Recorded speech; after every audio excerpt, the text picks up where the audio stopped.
দিয়ে রেখো না, তাহলে হচ্ছে তোমার ইয়ে হয়ে যাবে। এগুলো লোটে শুটকি তো, আর এই চিংড়ি শুটকিটা দিয়ে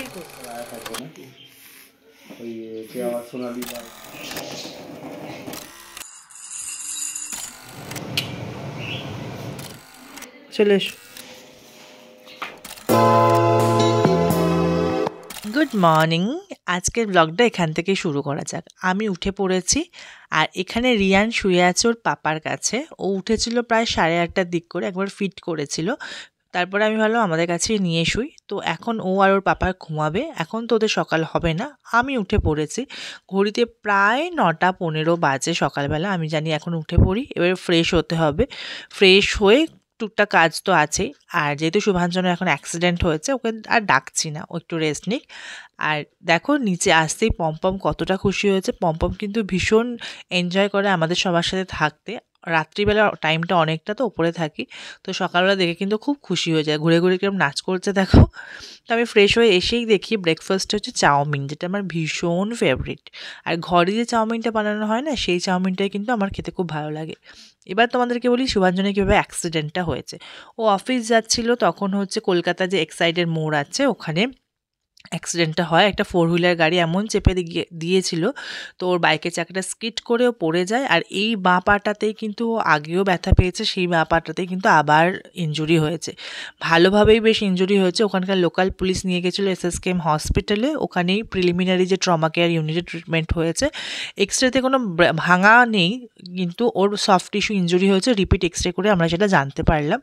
তো আমাদের যে ফ্যামিলি ফিজিশিয়ান রয়েছে, মানে অর্থের যে ডক্টর রয়েছে, তাকে আমি আবার দেখাবো।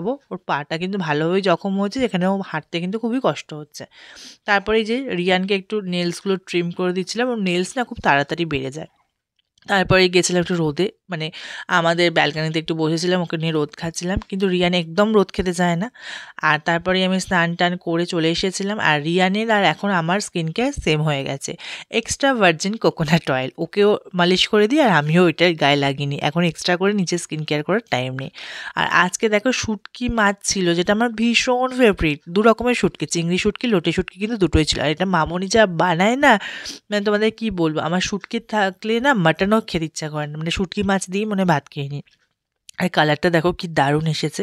কিন্তু তারপরে আমার মনে হলো আমি একটু রান্না করি। কি রান্না করব, শুভাঞ্জন বললো আমি চাইনিজ খেতে ইচ্ছা করছে, চিলি চিকেন আর ফ্রাইড রাইস। তো চলো এবার আমি কীভাবে চিলি চিকেন ফ্রাইড রাইস বানাই তোমাদের সাথে আজকে শেয়ার করি।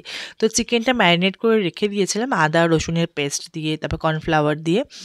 অ্যান্ড দেন এখন চিকেন পাকোড়াগুলো একটু ভেজে নেব। তো অনেকক্ষণ বেশ ম্যারিনেট করে রেখেছিলাম। আর এখানে দেখো এই যে চপড গার্লিক রয়েছে, টমেটো, ক্যাপসিকাম, পেঁয়াজ, এগুলো সবই রেডি করে রেখেছি। এবার আস্তে আস্তে পাকোড়াগুলো একটা একটা করে দেবো এবং ভেজে নেব। আমি কিন্তু কোটিং খুব একটা বেশি দিই না চিলি চিকেনে। অনেকেই চিলি চিকেনে কোটিং পছন্দ করে, অনেকে করে না। আমার একদমই পছন্দ না, তাই জন্য একদম হালকা কোটিংয়ের ওপরে দিয়েছি। আর এই যে চিংড়ি মাছটাও বাইরে বার করে রেখেছি, মিক্সড ফ্রাইড রাইস বানাবো, মানে চিংড়ি মাছ, ডিম এসব দিয়ে। কারণ শুভাঞ্জন কাজু কিশমিশ একদম পছন্দ করে না। যদি ভেজ ফ্রাইড রাইস বানাই না, তাহলে কাজু কিশমিশ না দিলে ভালো লাগে না। তো শুভাঞ্জন যেহেতু খায় না, তাই জন্য আমি মিক্সড ফ্রাইড রাইস বানাচ্ছি। আর এখানে সসগুলো রেডি করে নিচ্ছি, টমেটো সস, চিলি সস, তো এগুলো সব রেডি করে নিয়েছি। সসগুলোর সাথে সাথে কিন্তু আমি একটু কাশ্মীরি যে লঙ্কার গুঁড়ো আছে সেটাও মেশে, যাতে কালারটা খুব ভালো আসে। তোমরা যদি কেউ যদি শুধু সসের ওপরে মানে চিলি চিকেন বাড়াও, তোমরা কিন্তু ওই কাশ্মীরি রেড চিলি পাউডারটা একটু মিক্স করে দিতে পারো, কালারটা কিন্তু খুব সুন্দর আসে। আর স্যালাডের জন্য এখানে রেখেছি শসা, গাজর, পেঁয়াজ। আর এখানে মোটামুটি আমার চিকেন পাকোড়াগুলো মোটামুটি ভাজা হয়ে গেছে, দেখে কি লোভনীয় লাগছে না। অ্যান্ড দেন তারপরে হচ্ছে বাকি কাজগুলো করব। চিলি চিকেন রান্নাটা মনে হয় আমার সবথেকে সোজা রান্না, যদিও আমি রান্না খুব কম করি, তাই জন্য আমার রান্না করতে একটু দেরি হয়ে যায়। আর এখানে দেখো ভেজিসগুলো আমি দিয়ে দিয়েছি, মানে পেঁয়াজ আর ক্যাপসিকাম, টমেটোগুলো দিয়ে দিয়েছি। আর একটা সিক্রেট মশলা, সেটা আমি ইউজ করেছি, এটা কিন্তু আমি অবশ্যই ইউটিউবের ভিডিও দেখেই শিখেছি। আর এখানে ডিমগুলো ভাজছি, কারণ মিক্সড ফ্রাইড রাইসে বলেইছি তোমাদেরকে আমি ডিম দেবো আর চিংড়ি মাছ দেবো, চিকেন দেবো না, কারণ চিকেনে অলরেডি চিলি চিকেন বানাচ্ছি। আর আমি কিন্তু মিক্সড ফ্রাইড রাইস যখন বানাই তাকে সেখানে কিন্তু বাটার দিই। অনেকে ঘি দেয়, আমি ঘিও দিই, বাটারও দিই। বাটার দিলে না একটা আলাদা ফ্লেভার আসে, মানে যেটা তুমি এমনি শুধুই মানে ফ্রাইড রাইসটা তুমি খেতে পারবে, তোমার কিছুর দরকার হয় না। তো এখানে আমি ভেজিসগুলো ভেজে নিচ্ছি ফ্রাইড রাইসের জন্য। আর এখানে ডিম আর আমাদের চিংড়ি মাছটাও রয়েছে, আর এখানে স্যালাডও কেটে নিয়েছি। মানে খাবার টেবিলটা সুন্দর করে না সাজালে হয়, তাই না? যখন এত কষ্ট করে রান্না করছি। তো আমার ultimate platter ready, fried rice, আর এখানে ধনেপাতার বড়া, আর ছিল চিলি চিকেন আর স্যালাড। তারপরে লাঞ্চ করে আসার পরে রিয়ানকে একটু আদর করতে হচ্ছিলো, কারণ ও অনেকক্ষণ মাম্মাকে ছাড়া ছিল ওর নানির কাছে। তো সেজন্য আমি একটু এসে আগে আদর করলাম। আদর করার পরে ও খুব খুশি। তারপরে ফিট করে নিয়েছিল, তারপর শুয়ে গিয়েছিল। তারপরে আমার এসেছিল একটা পার্সেল, আমার না, রিয়ানের, ওই লাল পোস্টগুলো যেগুলো খুব দরকার হয়। মানে ওর প্রত্যেকটা জামা সেটের সাথে থাকে, কিন্তু ও প্রচণ্ড ভিজিয়ে ফেলে, তাই জন্য আরও 3টে অর্ডার করেছি।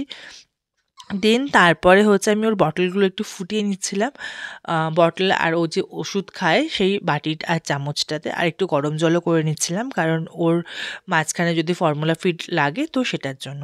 অ্যান্ড দেন জামা কাপড়গুলো শুকোচ্ছে, আমি তুলবো বলে এসেছিলাম এখানে, আর তারপর একটু রেস্ট নিচ্ছিলাম। সন্ধ্যেবেলায় এসেছিলো খাবার দাবার, আমাদের সন্ধ্যেবেলা তোমাদেরকে আগেই বলেছি একটু টুকটাক চলেই খাবার দাবার।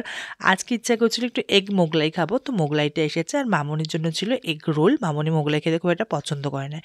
এবার মজাটা দেখো, আমাদের লিও কিরমভাবে মামনিকে ইরিটেট করে, দেখেছো? পুরো বিছানার মধ্যে, মানে ওরই বিছানা, ওই থাকবে, আমরা তো জাস্ট এমনি অতিথি মাত্র। মানে মামনি খাচ্ছে, ওকে দিতে হবে, একদম উঠে বসে আছে। মানে ও সবার সঙ্গে কিন্তু করে না, এটা শুধুমাত্র মামনির সাথেই করে। এবার এইদিকে বলছিলাম বলে কি একটা বলছিলাম, ওই জন্য এদিকে ঘুরে বসলো আমার দিকে, কিন্তু আমি তো দেবো না কিছু। তারপরেই হচ্ছে রিয়ানের অন্নপ্রাশনের ডেট মোটামুটি ফিক্সড হয়ে গেছে। এখানে গেস্ট লিস্ট করছিল শুভাঞ্জন। এবার থেকে কিন্তু মজা মজা, তাই না? এবারে বেশ মজা মজা একটা ভাইবসও আসছে। আমি খুব এক্সাইটেড রিয়ানের অন্নপ্রাশন নিয়ে। তো দেখা যাক কতটা কি ফুলফিল করতে পারি, বেশি এক্সপেকটেশন রাখবো না বাবা। অ্যান্ড দেন রাত্রিবেলা শুভাঞ্জন দেখো পায়ে কতটা চোট পেয়েছে, বেচারা ব্যান্ডেজ বেঁধেই বসে আছে। অ্যান্ড রিয়ানকে ভোলাচ্ছিল, ফিট করাচ্ছিল, ওকেও তো টুকটাক শিখতে হবে।